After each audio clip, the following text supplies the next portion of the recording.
Today on the podcast, I'm joined by Dr. Tracy Christopherson and Michelle Troseth. They're both co-founders of Missing Logic, and together, they spent over 30 years as healthcare leaders and organizational coaches. They've helped over thousands of leaders navigate burnout and team dynamics, and they co-authored a book called Polarity Intelligence, The Missing Logic in Leadership. In our conversation, I think it's pretty insightful to see how Tracy and Michelle realize when they share their story, how they realize in real time that they are the polarity that they've been teaching others about. They've also recently made a major pivot in their business from serving healthcare leaders to serving entrepreneurs, and they're incredibly honest about what the journey looked like, including the exact moments the tension got so high they had to face their own framework. We go deep in how to tell the difference between a problem that you can solve and a tension you have to manage, and why problems that keep coming back aren't actually problems, and how to sit with business tensions without burning out or blowing up your relationships. Now, let's get to it. It's pretty interesting that how you're going through a shift, but help me walk through kind of you're living what you preach. You spent years with like over thousands of healthcare professionals, delivered I don't even know how many webinars, dozens if not over like 60 or maybe 100. But maybe had not the monetization or the level of impact that you wanted to make in terms of like from a revenue standpoint. I know that's a real tension happening right now with some business owners, that they're focusing on work that they love, but sometimes that work may not be, driving the revenue. I'm literally thinking about a client right now that they want to serve a specific industry and a niche. It's like a passion project, but they also have to focus on commercial clients to be able to feed for them to do that work, which is very important, very impactful. How did you decide to pivot? What do you like? Why did you decide to pivot? How did you decide to pivot? What are you navigating, and how are you navigating that now? Yeah, that's a great question. So we have, 30 plus years history in being executive leaders in healthcare, and started out thinking that is exactly what we wanted to do, the clients we wanted to serve. And after, spending a number of years doing both, like you mentioned, like consulting and trying to grow an online business, we had a really rough year. We did over 60 webinars and really trying to serve leaders that were burning out. Mhm. And what we ended up finding is that they're in survival mode. They can't even think about transforming their lives at this Mm. point. And we were really, I think, had an offer that just wasn't meeting where the leaders were. Yeah. And in the process of that, we had shifted too. We had been growing and evolving as entrepreneurs. We weren't those same leaders anymore. And so, really, I think we just had to do some deep reflection about, is this even aligned with who we are? And maybe we're not having the success we want because we're not aligned with what we're Mm. trying to offer. And that it was time to really consider pivoting to serving entrepreneurs, because that's the life we're living. That is the experiences we've been having, and everything that we've learned through the years, of course, we're applying in Mhm. this new endeavor. But I think it just came down to a mismatch between where the people were we were trying to serve and our alignment with what we were trying to do. Can you tell me a little bit more about like your alignment? Was this between both of you in terms of the work that you wanted to do? Obviously, there's product market fit, but I think there's a missing piece, and part of the things that I do with go to market is around that missing piece is finding not only the customers that you want to serve, but that you actually are aligned to serve. It's either if it's a culture fit or you're energized by serving them. How did you both align on that, or was it just something that you both were on saw like eye to eye?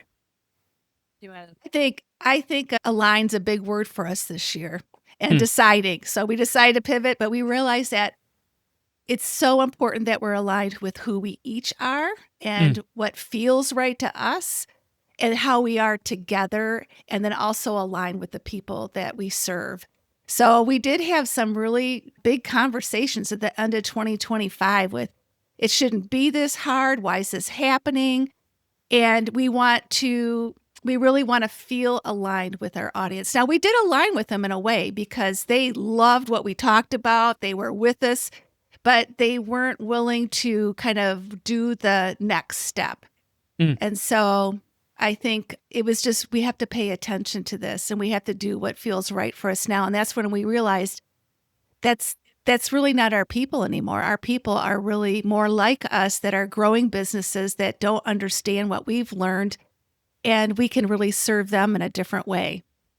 Yeah, I think a big part of it was identity shifting. Yeah. Yeah. Hmm. And, when you are a thought leader and you have your identity tied to your past, Mm. it can kind of be a drag, right? Like it's Yep. like it's like when you jump out of an airplane, right? Like it's just holding you. And I think it was keeping us from growing and evolving together as business leaders. She was a huge thought leader and, well known internationally. And that was driving a lot of her desires and her Oh, actions in the interesting. business. Mm-hmm. Yeah. So A word that may it's, not continue to be true, right? Because we wanted to continue that flywheel, that momentum. yeah. Yes. Yeah. Yeah. That's But then Yeah. it interesting. actually holds you back. Doesn't help you grow and evolve in the ways that you need to. And I don't know, when we became entrepreneurs, we didn't have a clue what we were jumping into. Yeah, which is a good thing, right? Because if they told you how hard it would be. Oh, absolutely. Oh, it's such a growth journey. There's Oh yeah, so much you have to face about yourself. And I think this was a part of our growth journey and our natural evolution. And then when you're on that journey as partners, that's a little bit different than being on that journey by yourself, because then you've got this dynamic and the tension between where you're at in your growth journey and where the other person is in their growth journey yeah, and yeah. trying to keep that alignment. Yeah. You say a lot of alignment, but I mean, I saw online like both of you are known for like the polarity power pair. Yeah. Yeah. So how does that work? So you're in alignment, but there's also polarity there, where you're opposites in some ways in how you think and make decisions, but somehow you're making this work and you're leaning into the difference. How do you resolve your differences, or how do you leverage those differences in order to move forward together? Well, here's the funny story behind this is we've been masters at studying polarities for years. And Mm. polarities are just interdependent values that seem contradictory or opposite, but you actually need them together. So we Mm. are masters at helping organizations understand how these tensions work in their businesses, how they work on them individually. And we found ourselves actually at a conference where I was using my thought leadership to connect to potential customers. Tracy's very driven. She's like, man, if you put a goal in front of her, she will do whatever it takes to get it done. So here Consider we it are in done. this. Yeah. So here we are in this hotel room. We weren't getting where we wanted to go. We love each other. We support each other always. We have this shared vision that we want to accomplish. And all of a sudden, the tension was so high. We just looked at each other and said, oh my God, we are a walking polarity. We are totally opposite. And that's why this has been so challenging.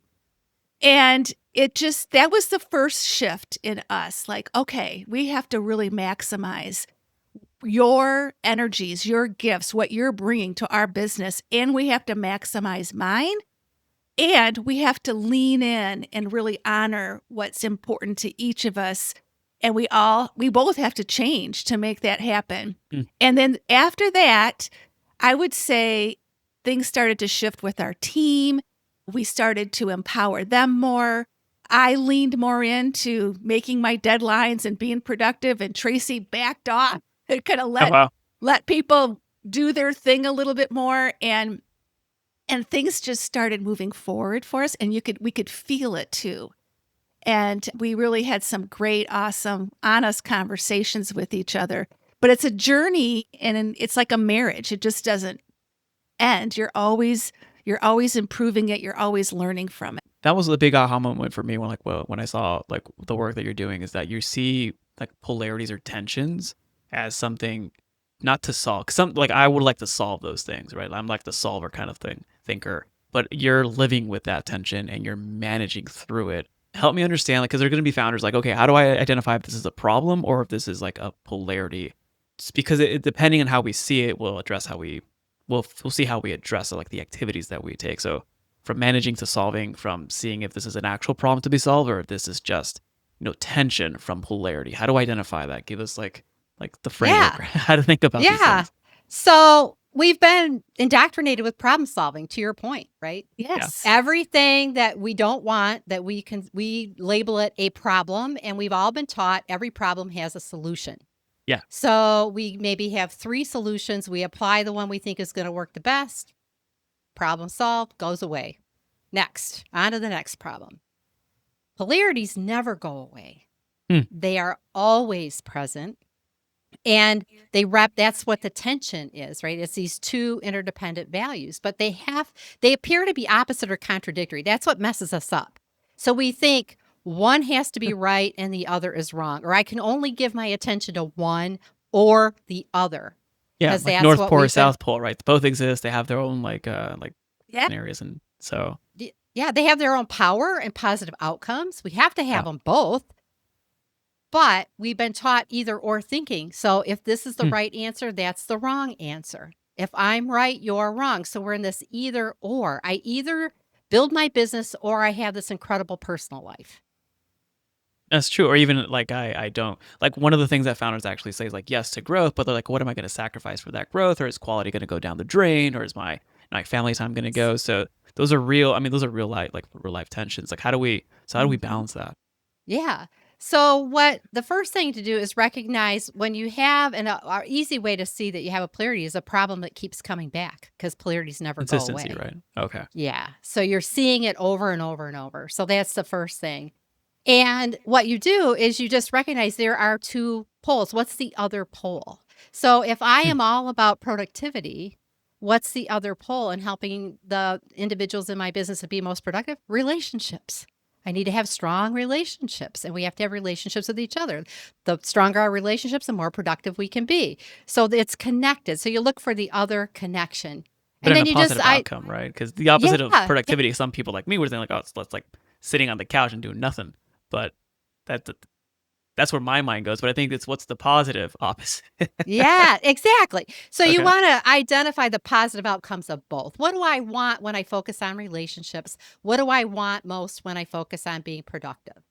And Okay. then you identify the actions that are going to help you to get those outcomes. So you have to get specific because you Hmm. want to know, did I take the action? Am I actually getting the outcome?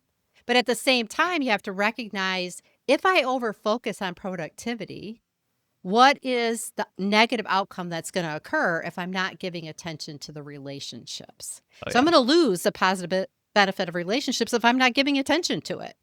So, and then what happens if we over focus on relationships and we're not giving attention or taking these actions to be productive?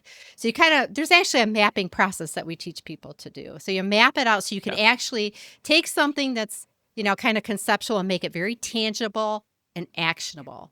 And then the other thing you have to do is recognize what are the early warning signs. So how will I know when I'm over focusing on being productive and I'm not Hmm. giving attention? How will I know when I'm over focusing on relationships and I'm not giving enough attention to the productivity? And if that's what you pay attention to the most, those early warning signs, when you start to experience and we mean early so that you don't want to experience negative consequences. You want to keep in that virtuous cycle, right? Moving towards a greater purpose. So when you know what your early warning signs are, you just pay attention to that and you go, okay. And you pause and you say, what's happening? Did I not take the action that would get me the positive outcome associated with this early warning sign? Or is it not working? Is my actions not working and not getting me what I want in the positive outcome realm? So that's how you kind of map it out. You keep your eye on it. We look at our maps with our team. We look at them every week when we're planning out our activities for This the is week. good. What do I have to balance this week? We pay attention to each other. We meet once a month and talk about, okay, how are we doing now? With this tension between us, are we balancing? Are we experiencing any negative outcomes or This early is warning fascinating. signs? Hmm. I say that because like I know like from NLP that there's like emotions are just triggers to tell you a message of like what you're going through and how do you like how to behave differently. But this is like on the business front too, intercommunication with multiple people in one organization with a shared goal. How do we map this out? Like is that the dynamic effect Yeah. formula, or is Hmm. that like how do we map this out? Yeah. Go Organization. ahead. Or just like I saying want. your team, or even if it's a Oh, small team, like a small duo, or if it's a small team, or if it's a team of 20 or 50, like how do we begin to think about mapping this out? Because the end conclusion I'm also thinking about is like if we map this out, I can train like right now all calls are pretty much recorded. If you're connected on Slack, your Slack is pretty much recorded. Like your emails pretty much you can hook that up all into an LLM, train the LLM on here's the dynamic. Tell me this week where like tell me proactively where's the early warning signs so that I can be thinking about it because like you meet about it and you're intentional about it. most people, most founders, we're too busy to like be thinking about like all the time. Like that's what I'm thinking about. How do we start mapping this so that we can be more aware of it and even use technology to be able to leverage it even better? Yeah. Yeah. And we go ahead, Michelle. I was going to say that's our future work. Yeah. Yeah. Go ahead, Trace. Well, we have a mapping bot that maps out the polarities for you. Oh, wow. And Okay. so you just have to know, what you're trying to manage, and it'll help you identify the poles, and it'll walk you through all the things you need to think about. But then you can also measure it. So there is a measuring process. You can you can take what you have mapped out and put it into a survey. And you can leverage the survey to capture where are we sitting in relationship to what everybody's experiencing. So depending on how big your team is, different people may experience that tension differently. And so you can kind of see and filter down, again, it depends on the size of the organization. But then also, you can set up bots to cue you into here's what you're going to need to pay attention to this week. Oh, yeah. If this is what's on your calendar, you're at risk. It can tell you where the risk points are for what you're at risk to overfocus on and not give attention to. Is you have to take action simultaneously. So the other thing around this is dynamic balance. It's not about 50-50. Tell me more. Life's, right? And so there are going to be times where you're going to get pulled more to one pole than another. So Not necessarily bad though. It's just like to accept that that's part of the season, right? Let's use you as an example. You're about to have a baby. Where do you think that's going to pull your attention? Staying awake. Yeah. Right. Sleep and rest. at this time in your life and your season, you're going to have a huge pull towards your personal life. But you're not going to drop everything in the business. You've got to keep your business going. So what are the things that you need to put in place to make sure at a minimum you're getting the outcomes that you want while you shift your attention over here? Then when you come back, you can do everything, right? Or pick up on things that you might have had to let go of for the time being to give your attention. That's what we mean by dynamic. Then there'll be times where your business is going to require your attention more. Yeah. And you're going to have to let go of a few things in the personal life, but not totally drop what you're doing. And that's what we tend to do. We tend to just, okay, got to focus on the business, and then the personal life goes away, right? No, like everything starts to decline. Yeah. So being able to measure that and identify early warning signs, but also I think what the big aha here is also like being okay with that, being okay that it's just a season and knowing how you're going to bounce back. Because like founders who are listening to this right now, like they could be in a cycle of problem solving, cash flow, higher, like even like personal stuff too, or they might be burning out, or maybe their pricing and their offer's not landing. When we arrive to that, let's call it a polarity. First, we have to see that it's a polarity. It's a problem to be solved, but it could be just consistency. How do we practically address it? Like, I know we can map it out, we can be proactive about it, but like in the thick of it right now, how do we manage polarity, or how do we work through polarity and accepting it in a way that is a positive outcome versus like we just mentioned, where it's like 0, 100, all or nothing? Yeah. Well, I love how you said work through it.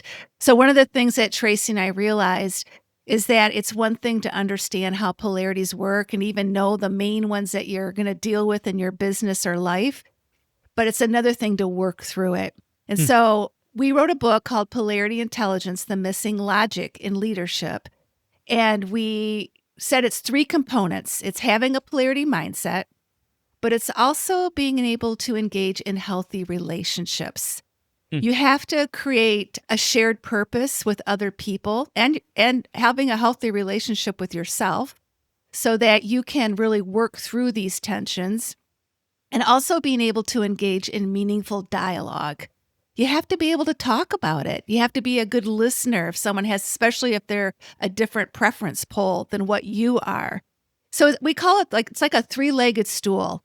Being able to recognize a polarity, differentiate between a problem or a polarity, being able to be in healthy relationship with yourself and others, and being able to have meaningful conversation and dialogue to listen, grow, and talk through it so that you can have that shared understanding that's so important.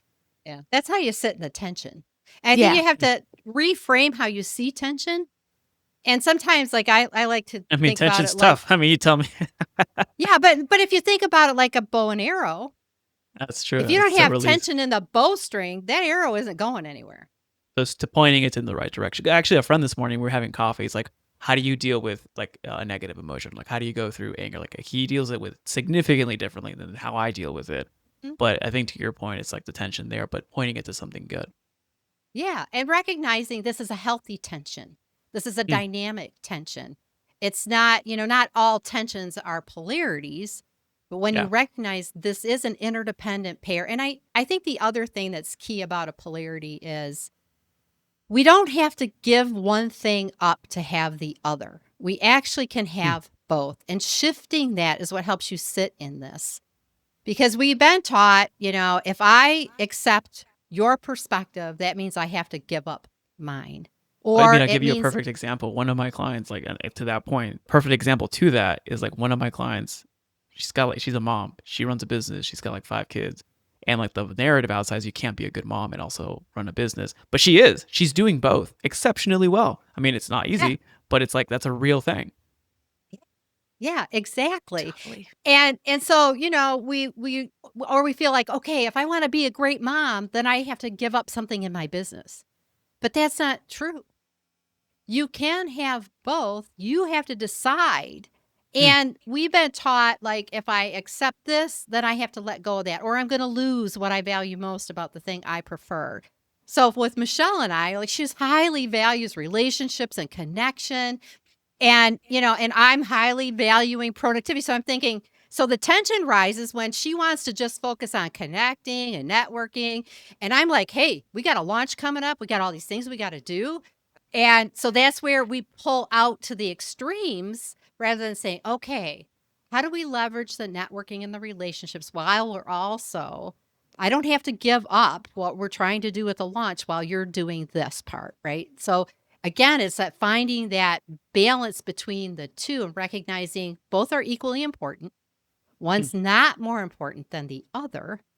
And how do we get the best of both and come more to the center, honoring the gifts and values of both and not having to give anything up. I don't have to fight tooth and nail to get what I want, and she doesn't have to fight tooth and nail to get what she wants. When you recognize both are equally important, we can have both. Let's just do that. I mean, just by living through what you just told me, like from managing teams or running a business, like I want to highlight a few things.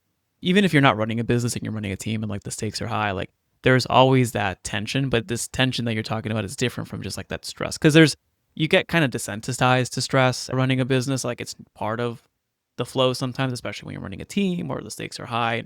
Like I get that. Like it's not like it's a good thing, but it's like you just manage it appropriately. I think that tension's something else. What you're talking about is that tension that usually leads to frustration if there's no communication. Like you could be frustrated for her, like why is she spending all the time talking to people? We need to get working on it. Because I mean, that's how have felt and experienced in the past. And shifting that natural tension instead of frustration, shifting it, how do we use this for the good? And I think that's a really big unlock, especially like for those that are executing and seeing this in real time right now. Yeah. That's a great point. And that's why the dialogue is so important. Yes. You have to have principles to guide your conversations. It's not about debating what's right and what's wrong or what's more important than the other. It's about like, what is the value? What do we know? What do I know about this that you don't know? Oftentimes we also see resistance as a problem, right, in teams. So the team wants to go in one direction and you got one person who's just like got their feet dug in. I ain't going there. I don't want that, right? And they are resisting. But there's wisdom in resistance if we sit in deep dialogue and say, okay, tell me what you know about this that I don't know. What experiences have you had that are informing your thinking? And let's dive into this a little bit deeper. And we have been in situations where one person had the courage to speak up and say, wait a minute, this is not the right direction. And here's why I believe that, and really advocated for their perspective, totally changed the direction of the initiative, and everything went so much better than it would have without that information. But when we're fighting for our own perspective and our preference, we're closed off to that. And we see Here's it why as I'm resistance. right and you're wrong. Yeah. Exactly. Yes, exactly. And even on that point too, like I was going to mention like speed and velocity, but you even just nailed it saying we changed direction so the outcome was better. So like even if you're working quick towards a bad direction. But you don't know it's a bad direction until you actually listen. Exactly. So important. And you won't listen if you don't have healthy relationships. So, and that includes yourself. So when you say, how do I work through this when I'm sitting in tension? Well, you need to have some hard conversations sometimes with yourself. I had to have hard conversations with myself when we were in this high tension between the two of us. Like, how am I contributing to this? What is it that I'm hanging on to that I need to loosen my grip around so that I can be a better business partner, so that I can show up differently inside this business and we can work in more harmony together. And I mean, what you don't know is we have a 40-year relationship. Yeah. We have been friends for 40 years. So we were friends and worked in business together before we had our own business. And that, Which is another polarity. Having your own business, right? That's a whole different level of accountability and partnership that you have to have. And so it just, it's part of our journey. Yeah, because they would even say you're not allowed to go to a business with friends because it'll ruin the friendship. Yeah. Yeah. Yeah. That you are living in the polarity. How do we, I mean, this could be the natural, maybe where people can find you, and thank you for being on the pod, but how do we measure it? Where do we go to at least start exploring and measuring the tensions that we are going through so that we can do something about it? Yeah. The first thing we would recommend is that people go to our book website, polarityintelligence.com. And we explain how to measure. We give you tools. And even on that website, you can download tools you can start working on things right away. We wrote the book to make it very practical and something you could easily apply and move it from a theoretical concept into, no, these really are true. They might be invisible like gravity, but it's really important that you learn how to deal with them. And then we also have a website, missinglogic.com, that has our emails on it that you can reach out to either one of us directly. We'll put those links in the show notes. Tracy, Great. Michelle, thank you again for being on. Well, thank you. That was a lot of fun. Thank you for listening to the podcast. If you'd like to get more of these podcasts, please go ahead and subscribe to wherever you're watching or listening to the pod. If you have any suggestions or questions that you want me to answer on the pod, or you have a guest that you want me to interview, please go ahead and email me all of your suggestions and questions at podcast@dogoodwork.io. That's podcast@dogoodwork.io. If you'd like to give me public feedback, you can go on Apple Podcasts, and from there, you can leave up to a 5-star review. I would greatly appreciate that. If you like more free resources where you can get my best strategies to help you increase your company's performance and scale profitably, you can get handpicked articles to propel your growth, and you can get trainings and discussions that I give freely online, as well as low-cost resources such as my books and guides. You can get all of that by going to dogoodwork.io/resources. 90% of all these resources are not behind any email opt-ins. You can get instant access by going to dogoodwork.io/resources. Now, if you'd like to accelerate your progress and shorten the gap between information and action and start seeing results in your business, let's work together to increase your company's performance and scale profitably and serve more clients without the overwhelm. You can request a free clarity call to see how we can best support you to reach your goals by going to dogoodwork.io/apply. Again, that's dogoodwork.io/apply. As always, it's an honor to be a small part in your journey. This is Raul Hernandez. Do good work.